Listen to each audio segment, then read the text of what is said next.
السلام عليكم ورحمة الله وبركاته.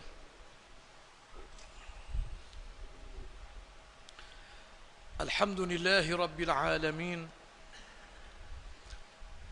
غافر الذنب وقابل التوب شديد العقاب ذي الطول، لا إله إلا هو إليه المصير.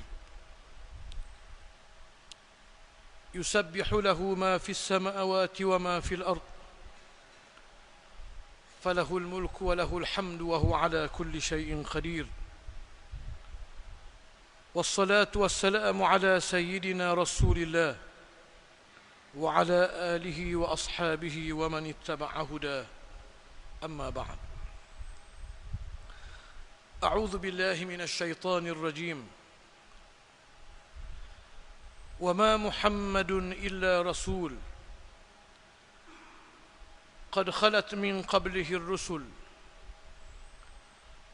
أفإن مات أو قتل انقلبتم على أعقابكم ومن ينقلب على عقبيه فلن يضر الله شيئا وسيجزي الله الشاكرين.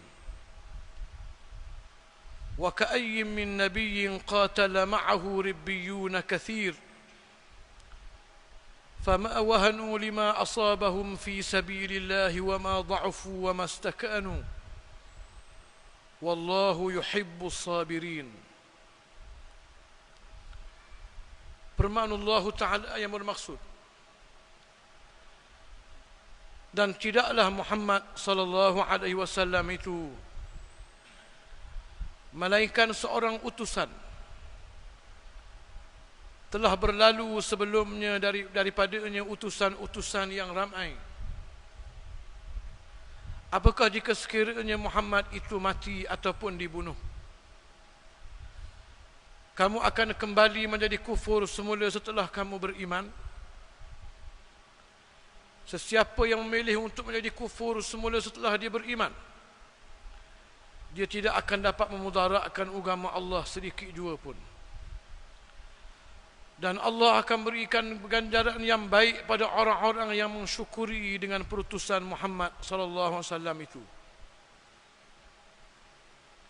Dan tidaklah satu nafsu itu, satu jiwa itu akan mati melainkan dengan izin kehendak Allah.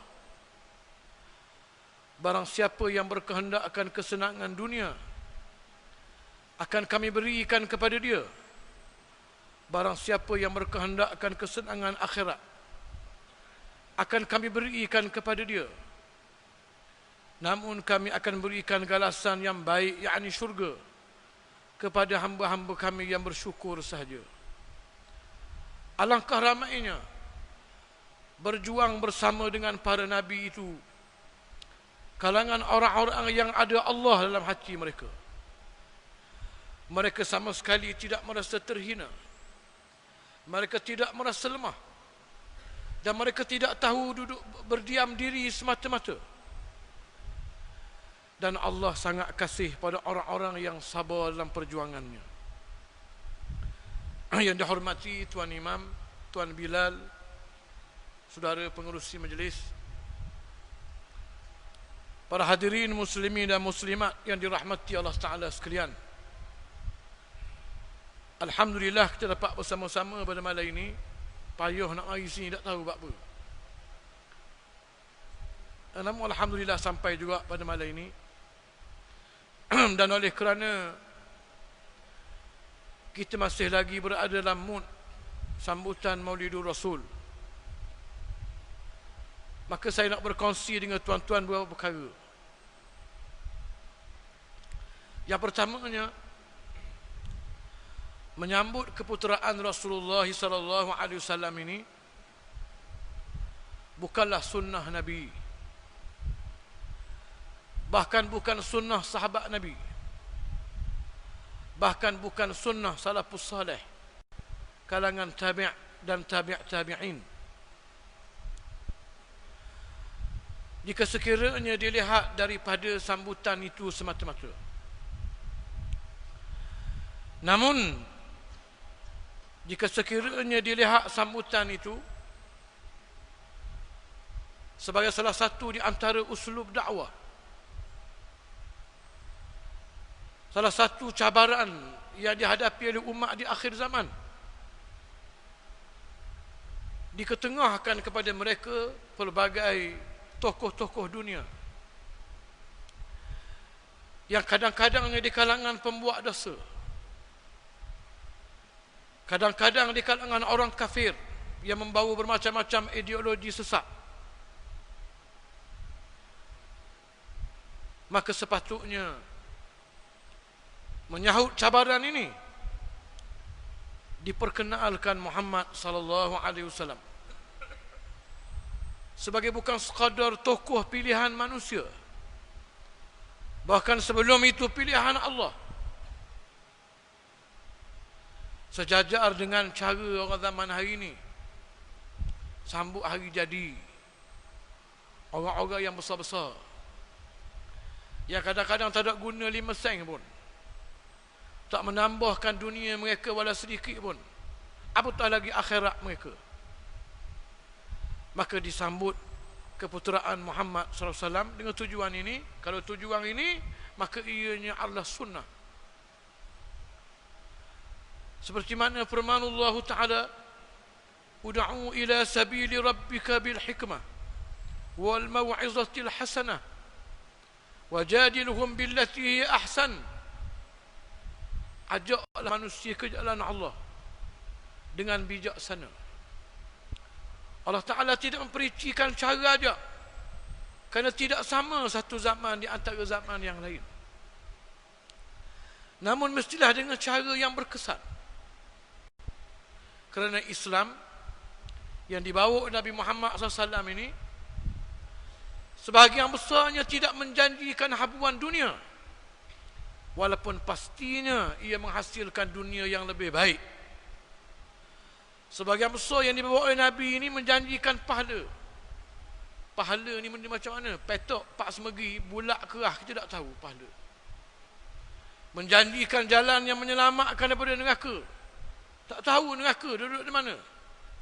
Cuma diberitahu tempat azab yang sangat dahsyat. Menjanjikan syurga, tempat nikmat, tak tahu syurga duduk di mana.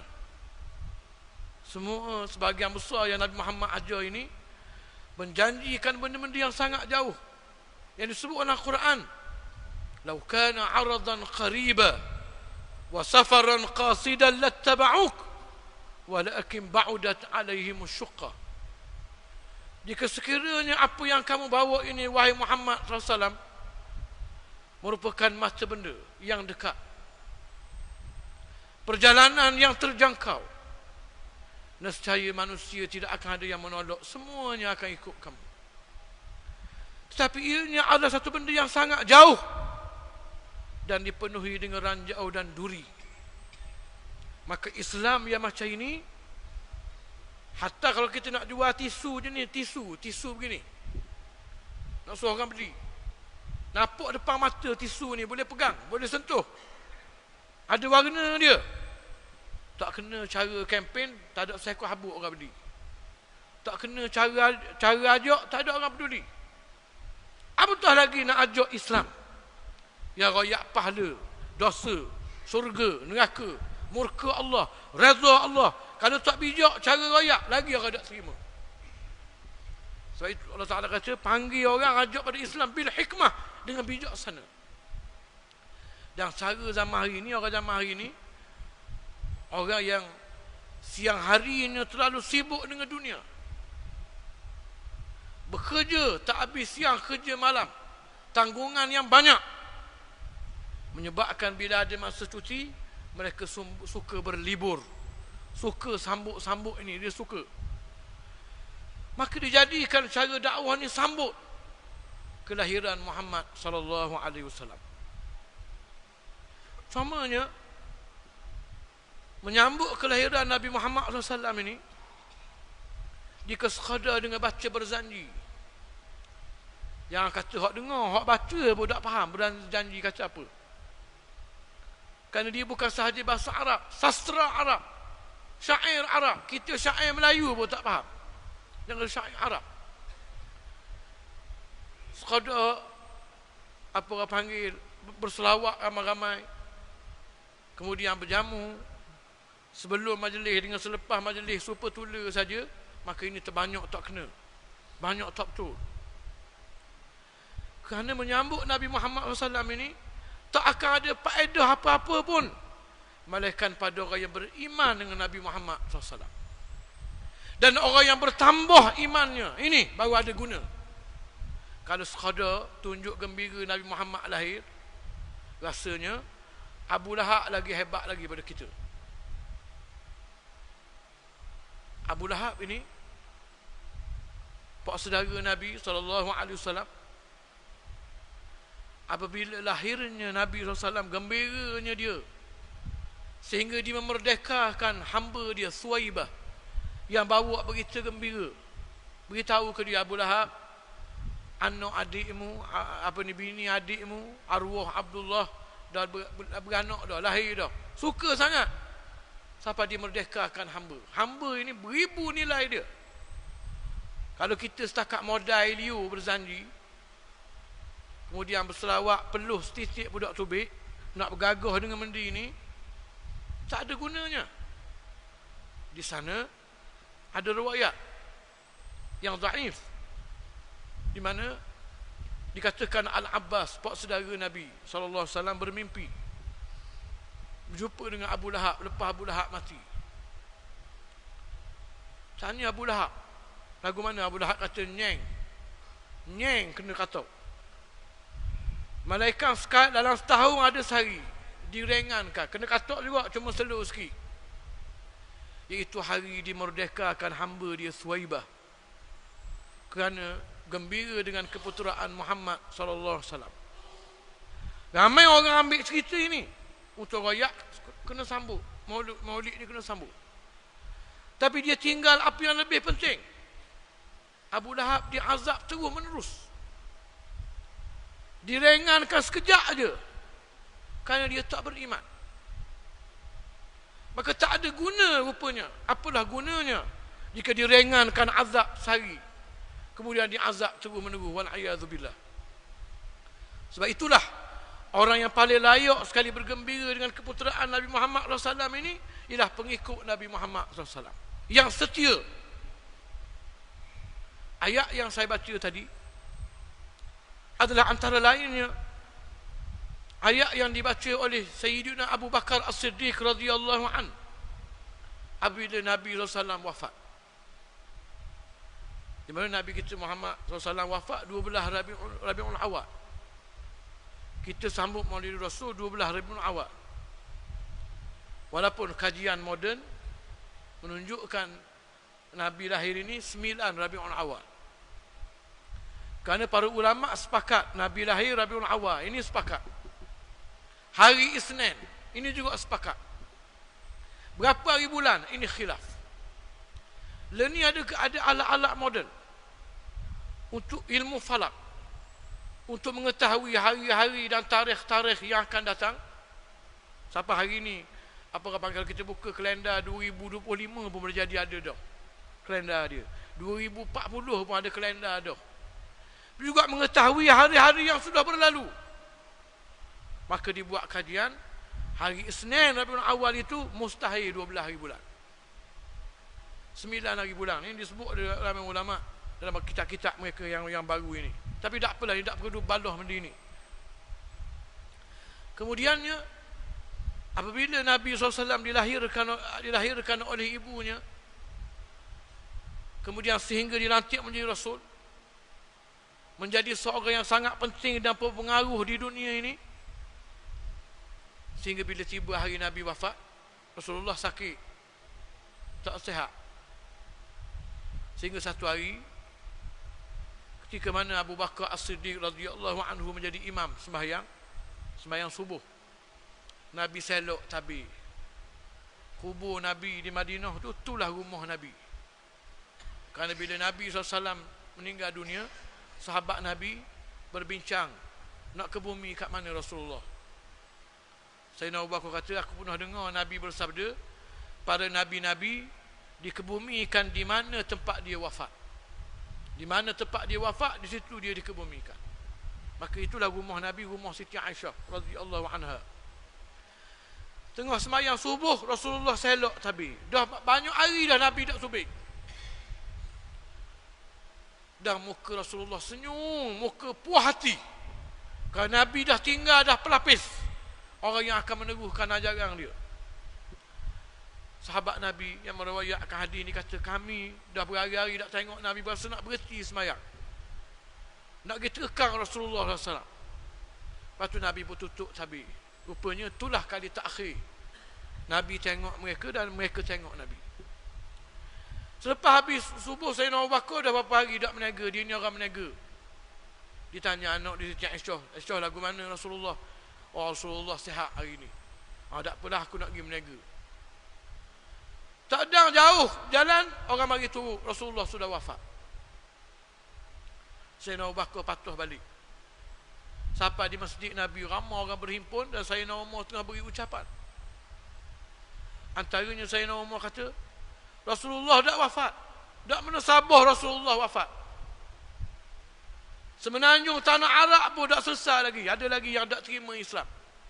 Seolah-olahnya orang yang baik macam ni tak boleh mati. Kena hidup sampai bila-bila. Rasulullah pergi bermunajat, Sayyidina Umar kata. Macam Nabi Musa pergi munajat, Rasulullah akan balik semula. Bila Rasulullah balik, aku akan report ke Rasulullah. Mu tunjuk seorang-seorang. Kata Rasulullah mati.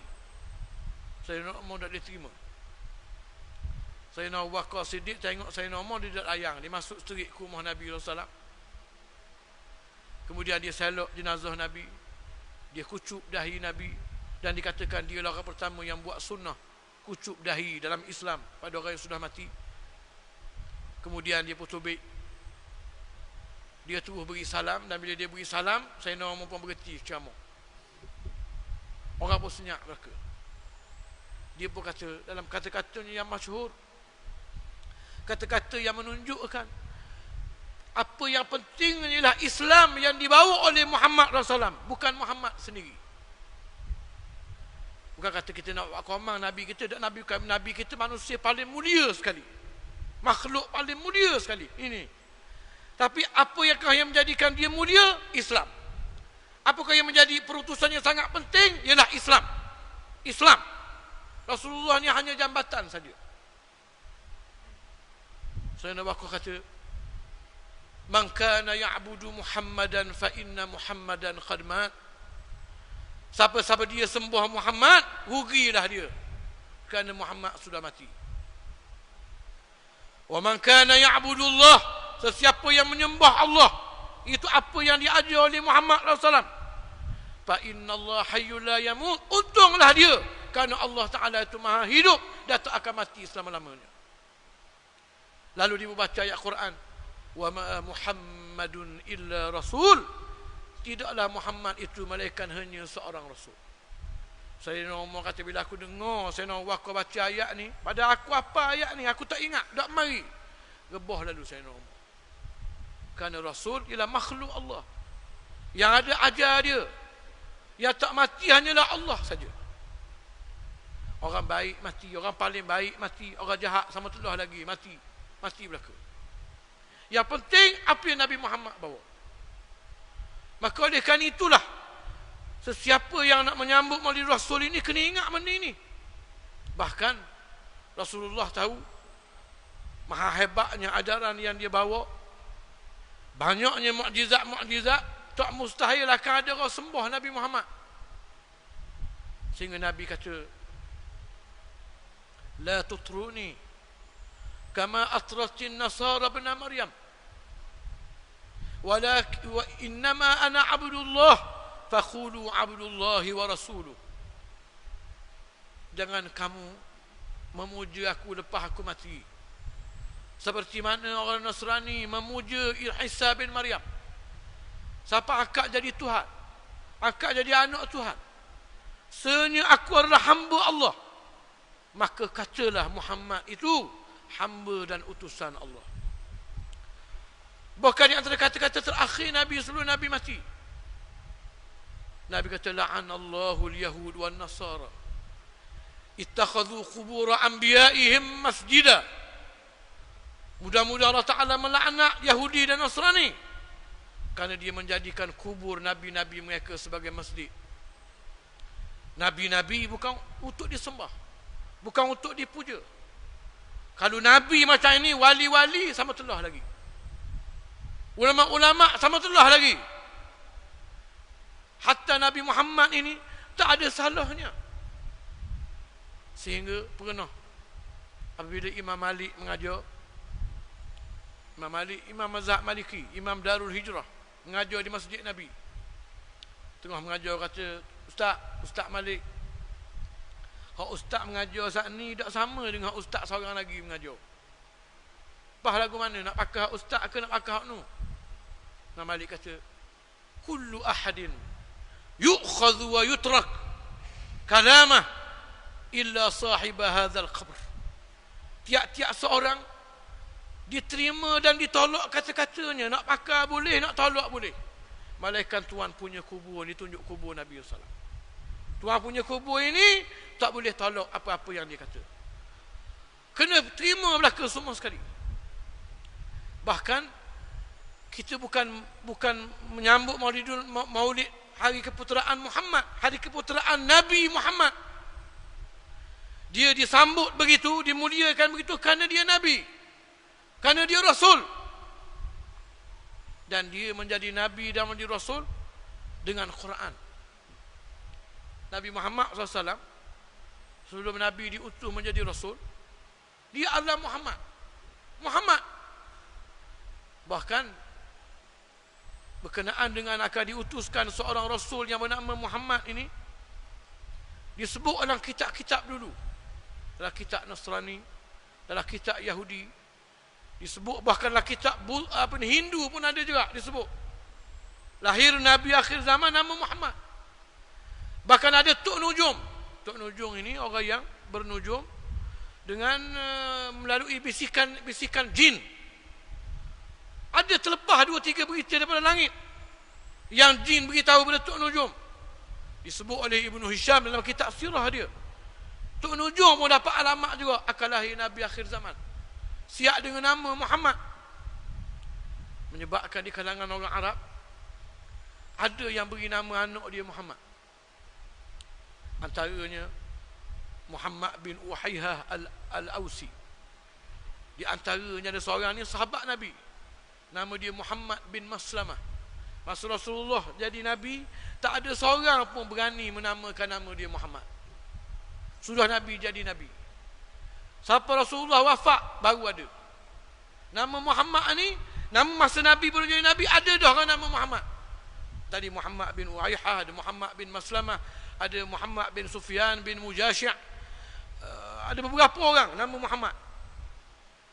Nabi kita Muhammad SAW, Allah Ta'ala ilhamkan pada Abdul Muttalib.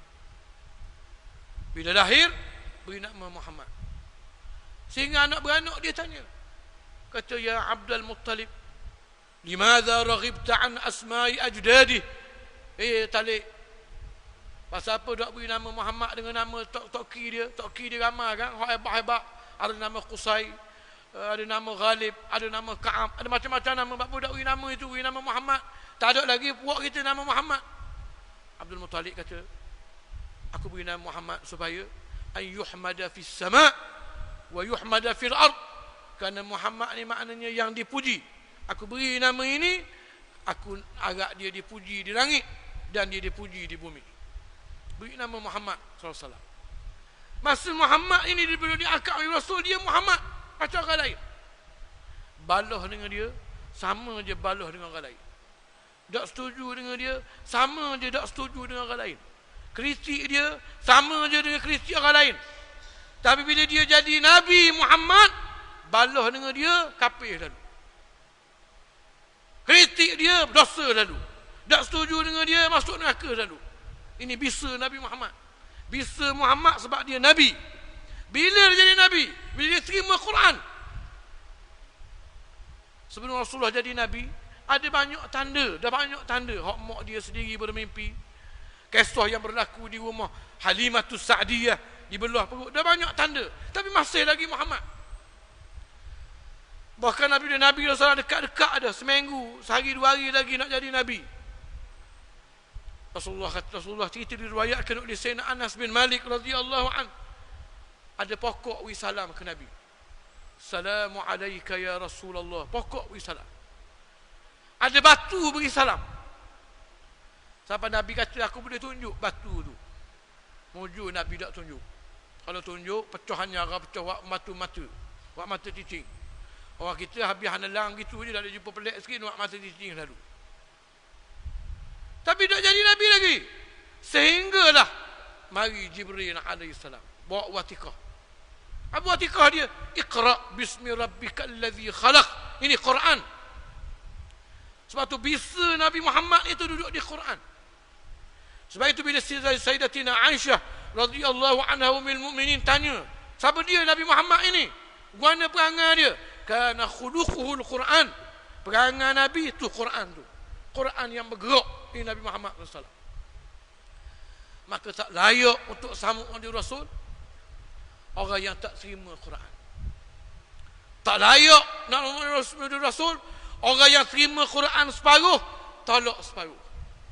Tak layak bersama Rasul orang Islam yang tak reti baca Quran. Tak reti baca Quran. Diriwayatkan dalam satu hadis yang dhaif. Nabi kata, tapi maknanya sahih. Nabi kata, "Alimu auladakum thalatha khisal." Ajar anak kamu 3 perkara. Jangan pandai awak anak je. Ajar 3 perkara. Hubba nabiyikum. Pertama, ajar dia sayang kaku. Kasih kaku. Wa hubba ali baiti. Kedua, ajar dia sayang ke anak beranak aku.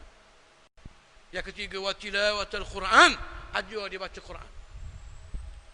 Orang Islam tak boleh berpisah dengan Quran. Sama sekali. Sebagai bahan bacaan dan juga sebagai panduan hidup. Banyak apa-apa yang berkait dengan Al-Quran yang telah diselewengkan daripada kita. Quran jadi ayat baca wak ke air, jual nah pulak. Kalau ni tujuan tuan Quran, hina, kita menghina Quran dengan cara ini.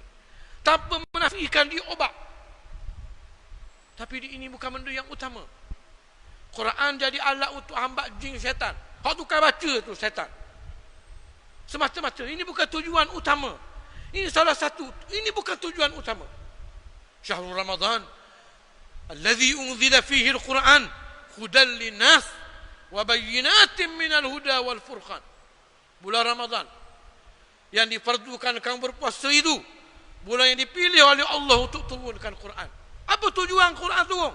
Untuk wa'ai baca, untuk wa'ambat jing, untuk ditulis dengan khat-khat yang kata-kata siapa nak baca pun tak boleh. 3 hari nengu, tak tahu ayat apa. Kadang-kadang beli saja je. Ayat apa ayat mak? Tak tahu, cuma comel je. Tepek-tepek. Ini Quran. Sama tarah dengan rebeng-rebeng ini. Hudan linnas, untuk menjadi pemimpin, petunjuk pada seluruh manusia. Melayu, Arab, Cina, India, Batok, Kadazan. Orang zaman dulu, orang zaman ni. Selagi mana mu manusia, ini petunjukmu Quran. Kecuali mu jadi beruk, baru mu tak terlibat dengan Quran. Quran. Wa bayyinatin minal huda. Terkandung pada keterangan-keterangan. Semua keterangannya minal huda. Berupa petunjuk. Lapu pecek. Manusia yang hidup atas dunia ni tanpa Quran, ibarat orang yang hidup dalam gelap gugu. Langgar habis. Langgar bendo. Tukar bimbo. Kakak duk ingat ke bini. Nak ambil senduk, dia ambil periuk. Hanya banyak habis. Berdarah kaki. Tak ada buat kerja. Gelap gugu. Ceruh Quran. Hudan. Bertunjuk. Tahu mana boleh, mana tak boleh, mana yang nak dibuat, mana yang kena tinggal. Ini Quran. Ini yang dibawa oleh Muhammad SAW.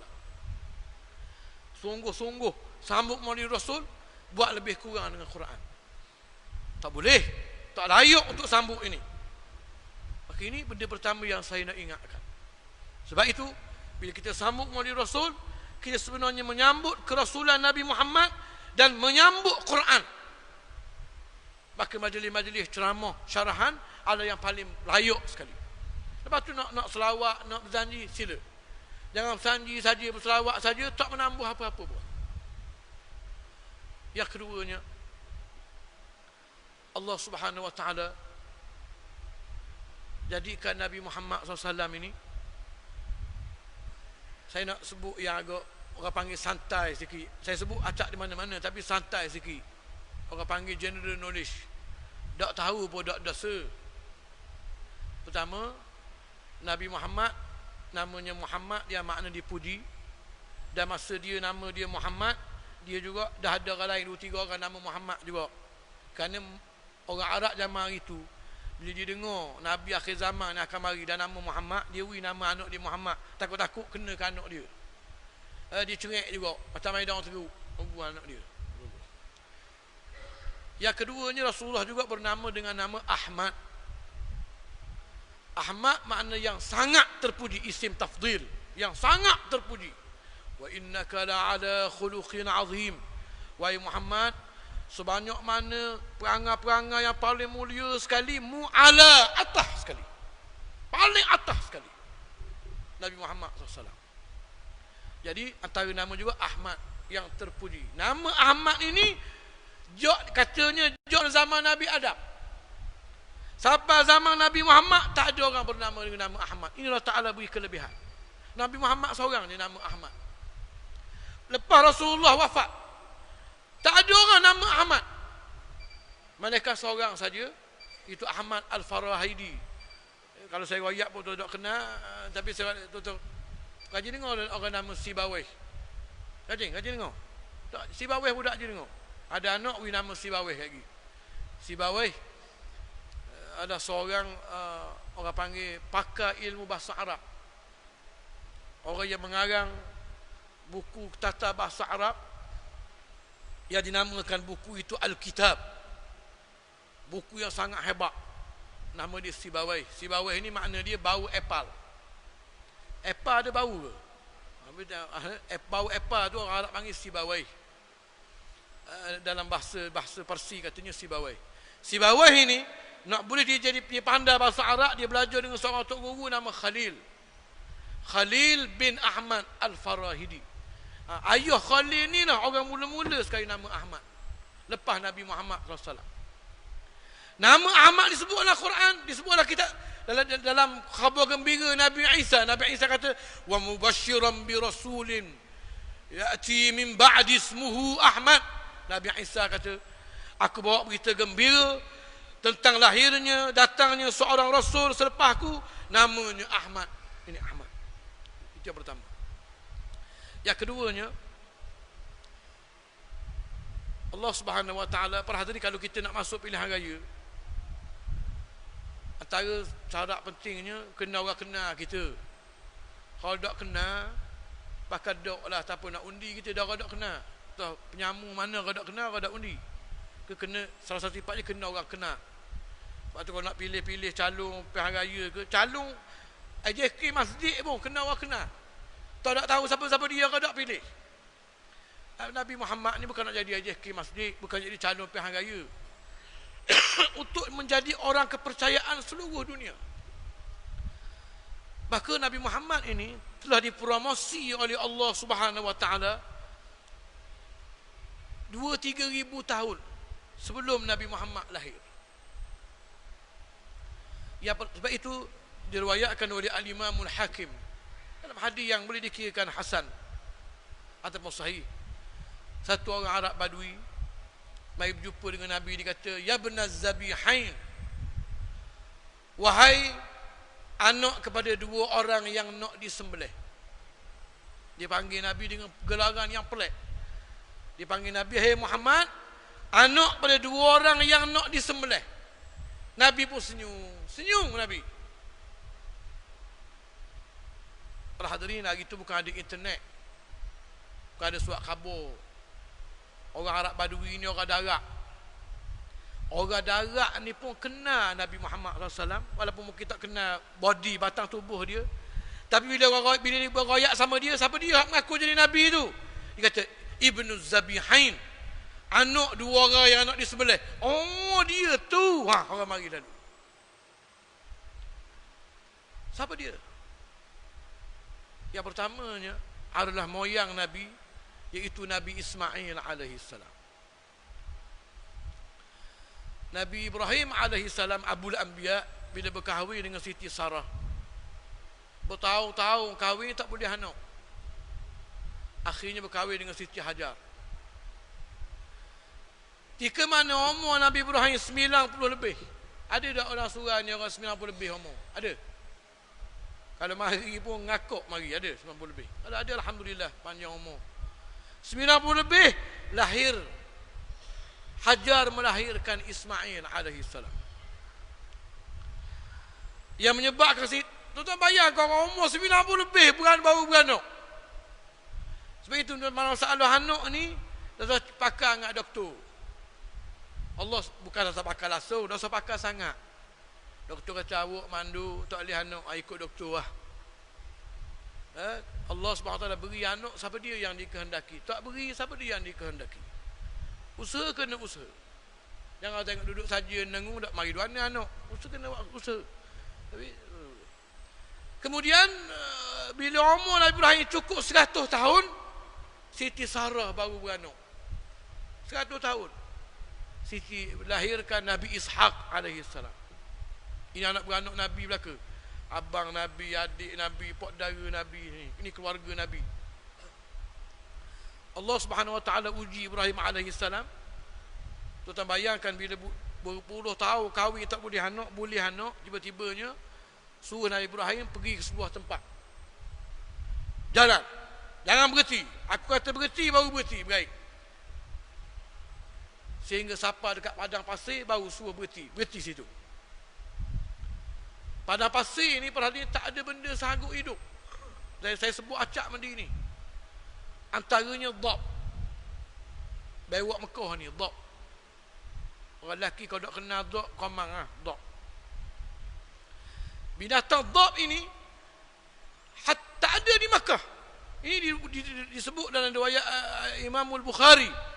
Apabila Khalid ibn Walid radhiyallahu anhu tahu ke Nabi dhab, Khalid ibn Walid ini tok dekor. Antara kerja dia berburu, masuk hutang tu, masuk padang pasir tu buru, maka dia biasa makan benda-benda ini. Nabi kita Muhammad SAW duduk Mekah je, mana pergi mana-mana, pergi ke Syam masa kecil, pus paruh jalan, dia masa besar pergi sekali lagi, itu saja, tak pergi mana-mana. Khalid Walid tahu ke Nabi. Nabi tolong. Lalu Khalid kata, "Ahramun ya Rasulullah." Rasulullah haram ke tak ni sampai Rasulullah tak ambuh. Nabi kata, "Tak haram, cuma tempat aku tak ada benda ni, jadi aku rasa jijik." Tempat Nabi di mana? Terbau, kan? Makkah. Bau dhab yang boleh hidup berminggu-minggu tak ada air ni pun tak ada. Berhenti situ. Sudah berhenti, beraing, Hajar dengan Ismail tinggal, mu balik. Nabi Ibrahim ini adalah ulul azmi, Rasul yang ada azam yang kuat, percaya dengan Allah kuat. Tinggal bodoh je. Siti Hajar kata, "Abang weh, nak pergi mana?" Ibrahim buat strik dia. Dia tak ambuh, emosi dia terganggu untuk melaksanakan perintah Allah. Hajar panggil dia, "Abang weh, takkan tinggal saja." Macam bini kita, tinggal pada pasir tu. Bini kita ni tinggal kata saya minyok, dia marah. Ni tinggal pada pasir. Sehingga akhirnya bila Nabi jauh sikit, dia kata, "Allahu amraka bihadza." Abang adakah Allah suruh tinggal kami sini? Baru Nabi Ibrahim berhenti. Pusing. Ya, Allah suruh. Kalau Allah suruh, gilah abang nak pergi pun. Allah lebih menjaga kami daripada abang lagi. Tak mensabar Ta'ala nak lock saja. Tinggal. Baru boleh anak suruh tinggal. Kemudian rekah ceritanya sehingga akhirnya Mekah jadi kampung kerana adaannya air Zam-Zam. Allah Ta'ala suruh bina Kaabah. Nabi Ibrahim bina Kaabah. Nabi Ibrahim jadi mengkon, Nabi Ismail jadi sakon. Bagian ulu batu. Kita tengok kalau kita pergi Mekah ada apa nama ni, Makam Ibrahim. Oh, kita pergi Mekah ingat makam ni kubur. Makam, qama makna berdiri. Makam tempat berdiri. Bila nak ikat bata Kaabah, bila dah hapus kepala, kena ada tangga. Sigar orang panggil. Maka batu tu jadi sigar. Nabi Ismail tukar tolok, serung tolok. Cuma ni adik kakak tengok dia jauh dengan Kaabah. Jauh ni sebab Sayyidina Umar suruh halih. Dalam Quran, "Wattakhadhu min maqami Ibrahim musalla." Dah habis tawaf, semayang dekat makam Ibrahim. Maka bila orang Islam dah koh ramai, jadi bolong situ. Asalnya batu tu rapat dengan Kaabah. Dekat dengan Kaabah. Sebab wak junga. Nabi Sayyidina Umar mesyuarat dengan sahabat Nabi. Lawak guana, akhirnya mereka pun sepakat ijma' tarik. Kemudian tahun 60-an ke berpuluhan, tarik pula sekali lagi. Koh ramai orang. Sebab tu, kalau kita kata batu junga, apa orang kata batu junga guana? Sayuk ke Kaabah junga guana gitu. Kerana orang alih, bodoh, orang alih. Gitu. Ini makhluk Ibrahim. Setelah mana dah siap Kaabah, para hadirin tuan-tuan bayangkan, falamma balagha ma'ahu sa'i, ketika mana sampailah umur Ismail ini umur sa'i. Sa'i kita pergi Mekah buat umrah haji ada sa'i. Sa'i dalam bahasa Melayu terjemahnya pergi mari. Ketika mana umur Ismail ini umur boleh pergi mari, suruh pergi kedai, suruh ambil barang. Umur ketika mana seorang ayah mengkhayalkan 1000 khayalan tentang anak dia. Ketika umur itu, qala ya bunayya inni ara fil manami anni azbahu. Hai anakku, anak kesayanganku, ayah mimpi ayah sembelihmu. Mimpi seorang Rasulullah wahyu. Ini cerita kita dengar semua. Akhirnya nak sembelih sungguh. Para hadirin, dan akhirnya Allah Ta'ala gantikan dengan khibas. Ini sembelih yang anak pada dua orang yang nak disembelih. Ini yang pertama, Ismail. Dan cerita ni diketahui oleh seluruh orang yang ada di situ masa itu. Sebab Nabi Ibrahim bawa dia pergi ke Mina, dia bawa begitu je, mari. Aslamahu wa tallahu lil jabin. Quran sebut Nabi Ibrahim bukan awak lolok, bukan repok, dia perebah sungguh dah Ismail. Dan dia tolak muka dia alik tu, dia tak mau tengok anak dia. Dia nak sembelih sungguh. Bukan kata ada. Dia mari sembelih, ini perintah Allah, dia sembelih. Ini yang pertama. Masyhur cerita diganti kena khibas. Dan sembelih kedua ni yang menarik sikit. Itulah Mekah ni para hadirin. Ni cerita panjang, berapa jam? Pukul 10 kita berhenti insya-Allah. Mekah ni para hadirin, setelah mana anak beranak Nabi Ibrahim dah wafat, Nabi Ismail wafat. Nabi Ismail ni dia menikah dengan orang Jurhum. Dah lama-lama Tok Besang pula mengetah. Puak-puak Jurhum pula mengetah Mekah. Bila mengetah Mekah jadi orang panggil bandar metropolitan. Tempat orang mari tumpuan kerana ada Kaabah.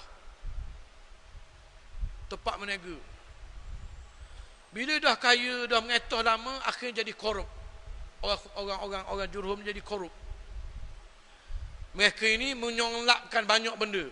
Buat zalim macam-macam. Akhirnya mari suku Khuza'ah buat revolusi.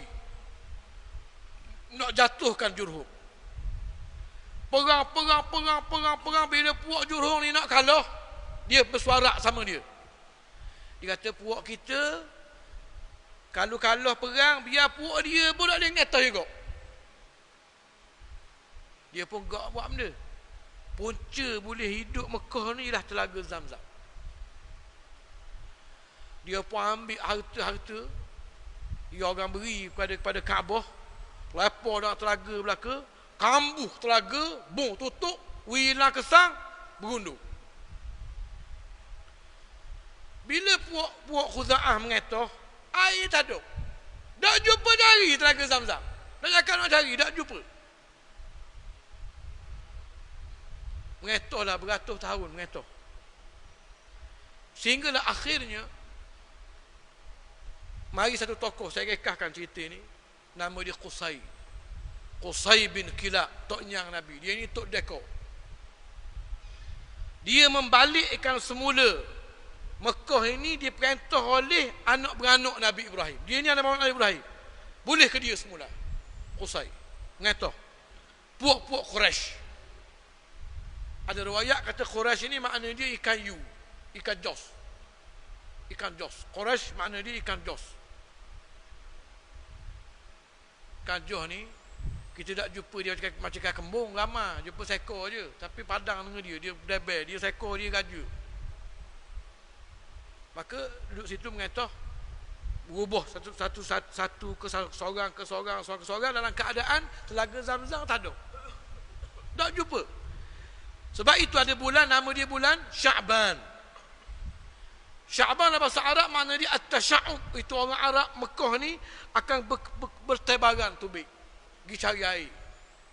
Kerana kegi nak mari Ramadan. Ramadan makna kering, panas. Mari nak kupus sebab air tak ada. Dan tiap-tiap kali bila marinya bulan haji, mereka akan sibuk mesuarak macam mana nak stok air untuk sambut orang mari buat haji. Sehingga dibuat kementerian. Ada kementerian yang beri makan orang haji, ada kementerian beri orang minum orang haji. Paksa bagi tugas. Tak ada air. Zamzam tak ada. 200-300 tahun hilang Zamzam. Sehinggalah marinya zaman apa nama ni, Hashim ngetoh, Bani Hashim lah Hashim ngetoh. Hashim ini dia suka meniaga import export. Sampai dia pun tak mati di Mekah, dia mati di Syam, mati tengah meniaga. Bila dia mati meniaga, dia ada adik seorang nama Muttalib.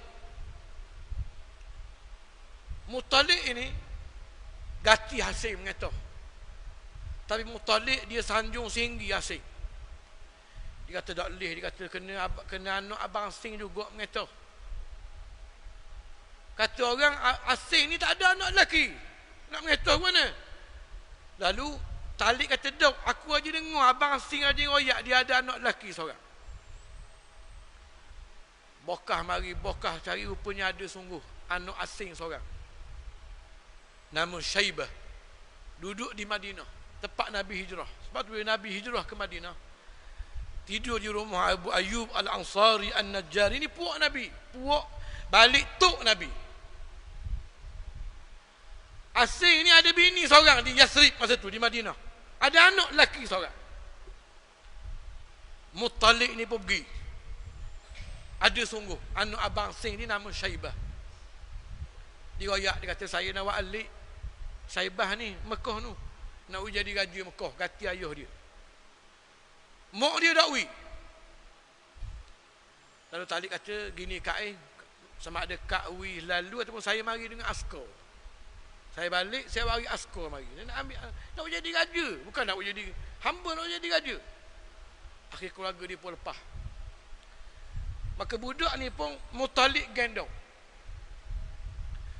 Bila siapa, dah tak ada orang tahu benda ni. Bila siapa di Mekah, Muttalib kata, "Syabah, duduk molek sini ya. Ayah cik nak masuk dalam sekejap." Bila dia masuk, orang kata, "Apa dia? Hak Muttalib gendong." Abduh, hamba dia. Dia baru beli. Oh, reka, cerita reka. Orang panggil, "Ya Abdul Muttalib. Hei Abdul Muttalib, mari sini. Hei hamba Muttalib, mari sini." Orang panggil dia. Dari situ lekat nama Abdul Muttalib. Orang panggil tuah. Orang ambil tuah. Nama mula-mula orang panggil Abdul Muttalib. Nama dia Syaibah. Toki Nabi kita Muhammad SAW. Rekah ceritanya apabila dia mengetah lama, sehingga Abdul Muttalib pula jadi raja, jadi boh. Saban tahun mikir nak cari di mana air Zamzam ni. Siapa tak tidur malam. Sehingga satu malam Abdul Muttalib mimpi suruh gali dekat tepat burung gagak tengah makan apa ni, perut unta. Dia kejut tidur. Dia kata, "Mimpi apa ni suruh gali-gali?" Dia tidur lagi, mimpi pula 3-4 kali mimpi tu.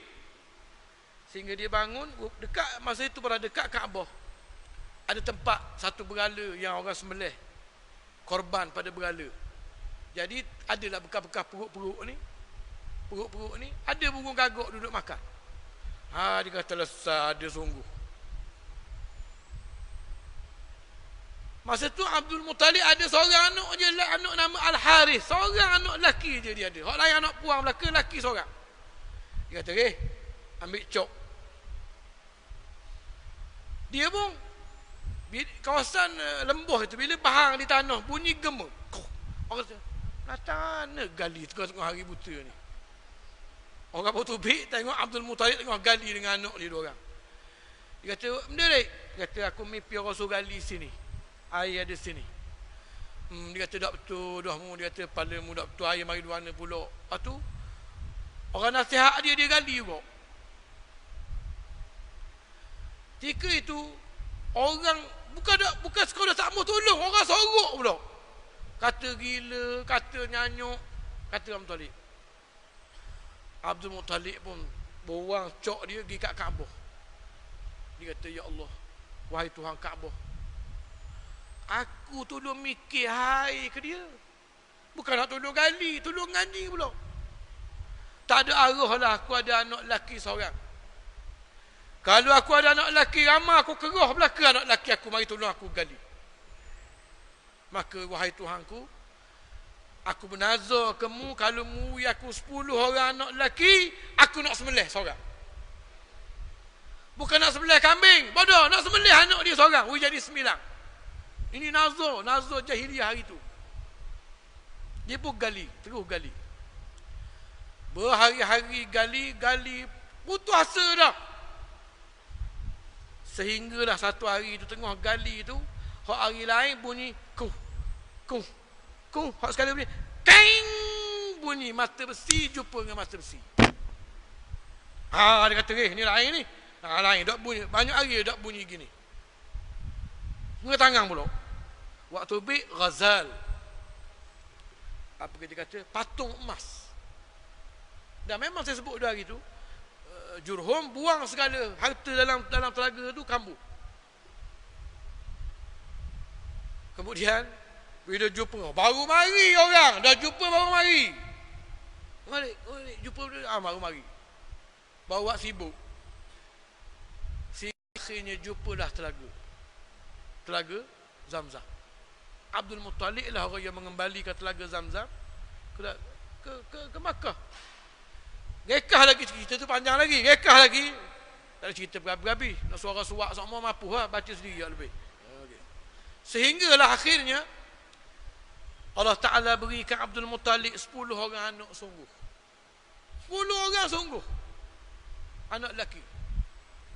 Dan Abdul Muttalib dia apa dia, kita kalau bernazar awak dah ingat semua. Bini kita kata, bang ayah itu kata kalau anak pah periksa nak sembelih kambing, saya ada nazar ke awak ingat? Saya dah ingat. Kita dah ingat al-nazar.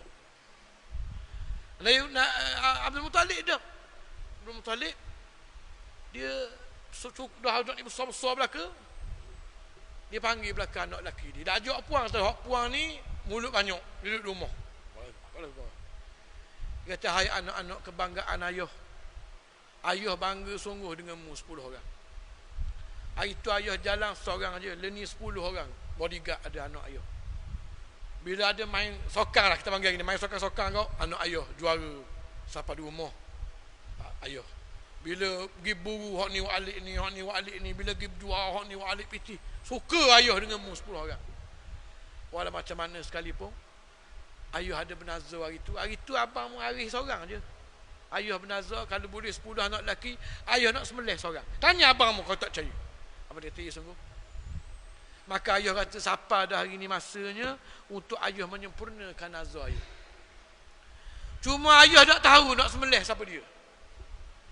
Harith pun kata, ayah sembelih saya. Tengok anak zaman hari tu.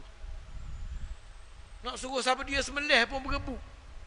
Kita nak suruh pergi kedai. Tadi kita dah, abang pula. Baru pergi kedai baru. Ni nak sembelih. Kalau kita sembelih, telefon polis terus.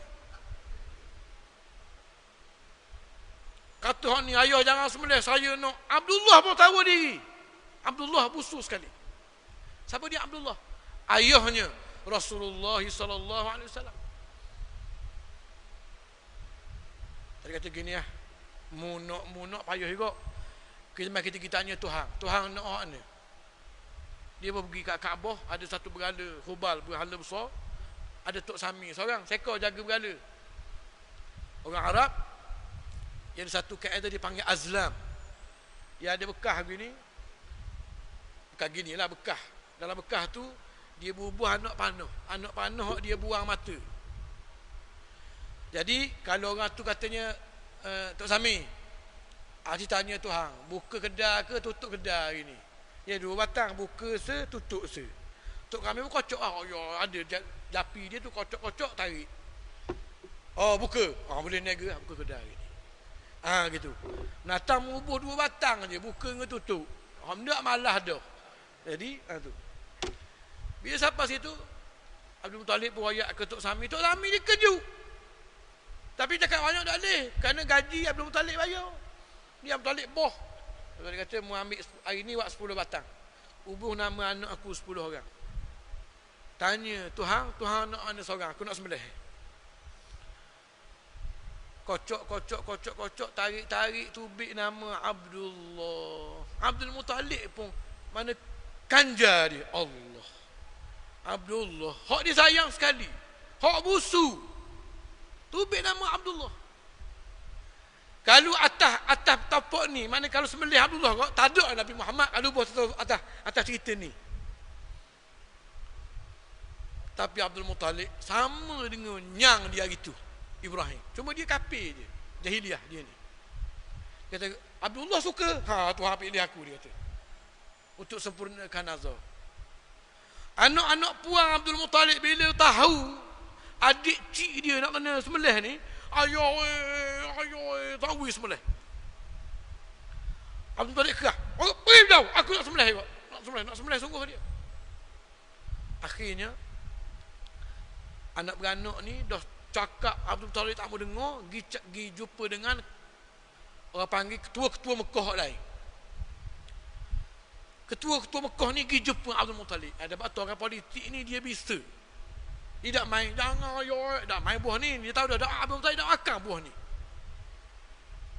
Dia kata, Lek, sebelum nak sembelih ni aku nak cakap sikit.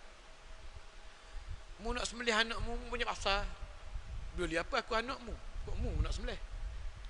Cuma aku nak rayak mu ni tok mulu Mekah. Setiap benda yang mu buat orang akan tiru. Kalau tidak hari ni, minggu depan. Tak minggu depan, bulan depan. Orang akan tiru. Akhirnya puak kita ni sembelih anak semua. Tiru mu. Mari seorang sembelih anak. Mari 2 sembelih anak. Nak jadi apa puak kita ni mari sembelih anak? Masa itulah baru Abdul Muttalib, Allah, dah aku nak buat aku nazar dah dia. Mana-mana tu masuk dalam otak dia. Kata gini lagi. Di belah Iraq ke belah Yaman begitulah. Ada satu Tok Bomo, Arrafah. Bukan Tok Bomo, Tok Nujum. Orang Arab ni dia banyak Tok Nujum ni macam-macam jenis. Salah satunya Arrafah. Arrafah ni Tok Nujum perempuan. Arrafah ni Tok Nujum bahagia kih pelik-pelik. Kih biasa-biasa lagi dia kih pelik-pelik. Antara saya raja sebut, biasa porong. Tahu porong? Porong ni bila beranak, anak lelaki, orang Arab ni dia nakkan anak lelaki. Maka dia mari dengan aku, dia kata, anak aku ni dia kata. Dia kata, aku main kok dengan tijah kamu seorang, anak aku berebut. Dan boleh jadi perang kabilah. Maka biasanya buat pergi ke Arafah ni, baby ni. Dia tengok ni, orang berebut ni. Dia pun tengok kuku kaki, ada tempat dia tengok. Dia kata ni anak samak, dia kata. Bukan anak bakar, bukan anak samak. Dan orang akan setuju dengan putusan dia. Puak-puak ni pun setuju. Abdul Muttalib belaka-laka pergi jumpa dengan Arafah ni. Siapa dekat Arafah kata, Cik Tok Nujung, Tok Mulu kami ni, Abdul Muttalib ni, dia ni menazar kalau boleh 10 orang anak lelaki dia nak sembelih seorang. Gak kami nya tak mau dia sembelih. Ada tak cara mengelak tak mau sembelih? Dia kata pelik ni, kih ni tak ada orang mari lagi. Beri saya masa 3 hari. Nujum 4 belalang juga dia ni, minta 3 hari. Lalu Abdul Muttalib pun tunggu dengan rombongan dia sampai akhirnya bila mari, rupanya pada hari ni Tok Nujung ni jadi hebat ni, memang buah reka dia ni kena walaupun dia reka. Dia kata gini, Kampung awak di Mekah tu kalau ada kes bunuh. Awak pang dia pembunuh dia kena bunuh. Bila awak tak ambuh bunuh pembunuh ni, cuma minta dia bayar ganti rugi, tepat awak ganti rugi 1 nyawa ni banyak mana? Kata orang Mekah 10 ekor unta. Dia kata selesai, senang je gini. Wagi anak awak Abdullah ni dekat Tok Sami hak kocok hari tu. Bagi kat dia. Hari tu dia cabut nama keluar Abdullah kan? Ya. Dah awak tak mau sembelih? Tak mau. Boleh tak mau sembelih? Bayar dengan 10 ekor unta. Ganti senyawa. Wi ke Tuhan 10 ekor. Lepas tu suruh Tok Sami ni buat 2 batang je. Sebatang unta, sebatang lagi Abdullah. Suruh dia kocok semula. Kocok, tarik. Kalau tubik nama Abdullah lagi, dan puak dema tak ambuh sembelih dia, bayar pula 10 ekor lagi. Unta. Suruh kocok pula. Kocok. Tarik tubik Abdullah juga. Dan dema tak ambuh sembelih juga. 10 ekor lagi. Terus tambah unta 10 ekor sampai tarik tu tubik unta. Bila tubik unta makna ketika tu Tuhan berala tu setuju dah sembelih unta ganti Abdullah. Pun kata, dia kata betul-betul. Boleh bakar buan. Memang kita pun kata begitu, boleh bakar. Dah toke-toke unta ni curi dah. Aduh tak lek. Unta aku memang bimbang unta. Unta aku supply unta kamu. Toke-toke unta ni. Dan benda ni para hadirin, saya sebut tadi promosi Nabi Muhammad SAW. Jika nak buat majlis tu orang ramai dah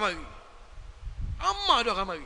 Abdullah yang tak kenal sebelum ni, budak lagi, dah kenal dah Abdullah. Waktu nak sembelih ni. Maka start majlis. Mula-mula tak mau sembelih, bos 10 ekor unta. Wi ke berala 10 ekor unta. Kocok. Tarik. Tok Sami pun tengok. Abdullah juga. Orang kampung ni Abdullah 10 ekor, tambah 10 ekor lagi. Kocok, tarik Abdullah lagi 10 ekor. Peluh tokai unta 10 ekor. Sehingga akhirnya 100 ekor unta. Habis dah stok unta Mekah 100 ekor unta. Tahu kalau unta hari ni kalau kita berbuat walau lah 1000 ekor, 100 ekor 100,000. Takkan boleh 1000 ekor unta. Kalau ni berapa? 7-8 ribu seekor. Dekat sejuta. Maka bila kocok hok kali ke 10 ni, Tok Sami tarik. Tok Sami dulu tepik. Unta dia kata. Orang kapal pun unta. Sorok orang. Seorang je dok sorok. Itu Abdul Muttalib. Dia kata aku sok Tok Sami mengelak. Dia malah nak kocok dah. Ataupun dia boleh cang dah mana ni dah 10 kali dah kocok ni, kocok sekali lagi. Toke unta mari lek sudahlah. Jadi berapa kali kocok? Ngambil mula untamu. Kocok sekali lagi. Alamak aku tepat aku sembelih Abdullah. Kocok. Tarik kali kedua, unta juga. Unta juga. Abdul Talib kata, aku tak akan puas hati melainkan kocok sekali lagi, 3 kali baru aku puas hati betul Tuhan berala kita ni nak unta. Tak mahu Abdullah. Kali ketiga tarik rupanya barulah tubik unta sungguh. Maka gantilah nyawa Abdullah seorang dengan 100 ekor unta. Semelah unta ni, makan habis orang Mekah. Lajuk, tahu lajuk? Lajuk siapa orang Taif, lajuk. Kemudian apa binatang buah, bubuh stalang-stalang ni jatuh lautan ni untuk binatang buah. Ini sebutlah kitab sirah. 100 ekor unta terlalu amat banyak, semelih sekaligus. Jamu lah masa tu seorang-seorang jamu. Maka itulah bagaimana Allah Subhanahu wa taala mempromosi Nabi Muhammad SAW. Hak naknya tidak Abdullah, hak naknya Muhammad ni. Yang menyebabkan bila Nabi SAW mengaku Nabi ni jadi Nabi, tak usah kata orang lain, Badui duduk larak nu pun kena. Hak anasa, hak ayuh nak sembelih hari tu. Kau kena, dia kata. Itulah. Dan sengaja saya sebut benda-benda yang agak santai begitu. Benda ni tidak mesti, tak tahu pun tak berdosa, disebutlah kitab sirah benda ni. Setidak-tidaknya orang panggil, adalah dalam dada sikit. Ni tahu artis. Siapa toki artis pun kena. Toki, pok dara kena. Tak ada di Mesin. Nasi suti tak jewi kita para hadirin. Jadi kenal Nabi Muhammad SAW. Dan walaupun begitu teruskan lagi membaca dan belajar supaya kita rasa sayang sungguh ke Nabi kita Muhammad SAW. Dan kita akan berjumpa sikit masa lagi cabaran yang lagi hebat. Ni orang mula start hina Nabi Muhammad, hina ni. Hak hebat lagi kita jumpa. Kalau kita sayang ke Nabi ni bobo je, tak boleh buat benda lah. Tapi kalau sayang sungguh, boleh sakit lah orang tu. Orang buat lebih kurang Nabi Muhammad SAW. Dan orang macam ni kita perlu amat ramai untuk umat Nabi Muhammad SAW. Mudah-mudahan ada apa ni orang panggil manfaat yang saya kongsikan itu, insya-Allah. Sekadar itu sahaja. Saya minta maaf banyak. Salah silap terkasar bahasa kelemahan saya minta maaf banyak. Yang betul, yang baik, yang benar daripada Allah, pujilah Allah. Subhanakallahumma bihamdika asyhadu an la ilaha illa anta astaghfiruka wa atubu ilaik. Wa sallallahu ala sayyidina Muhammadin wa ala alihi washabbihi ajma'in. Wassalamu alaikum warahmatullahi wabarakatuh.